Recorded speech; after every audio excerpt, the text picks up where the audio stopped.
This is our first point of presentation. So I'm going to add animation on these shapes and text. So I'm going to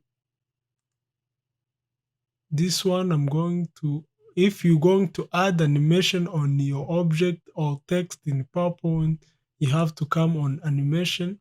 So on this one, I'm going to use this zoom animation. On text, I'm going also this one to use it as a wipe, and I'm going to make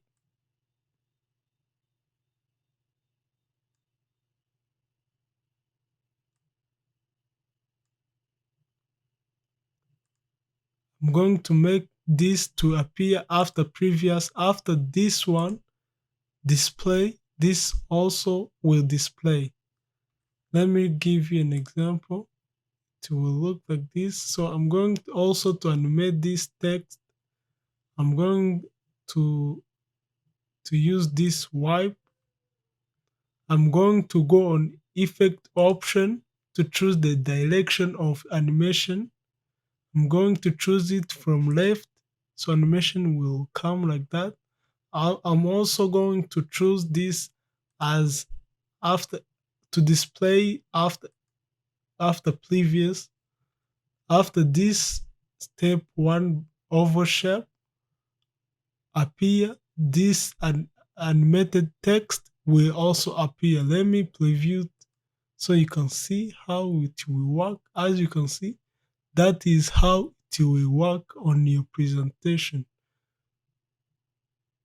And I'm going also to rotate this needle, and to rotate it, I'm going to select it, and answer you want to add the second animation to your object that you already have animation, you have to go on add animation.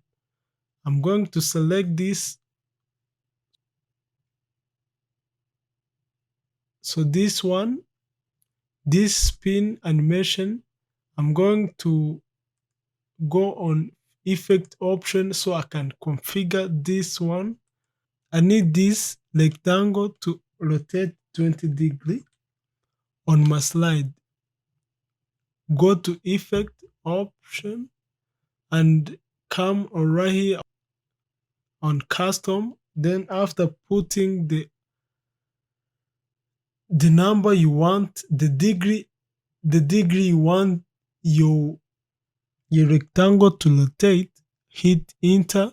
After hitting the enter on your keyboard, go to OK button so it will rotate only 20-degree.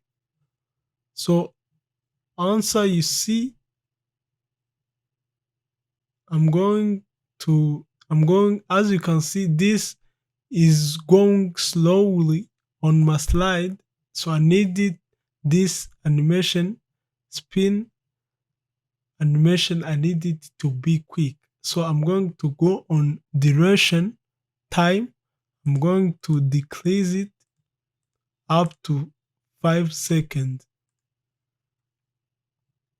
So as you can see, I can see that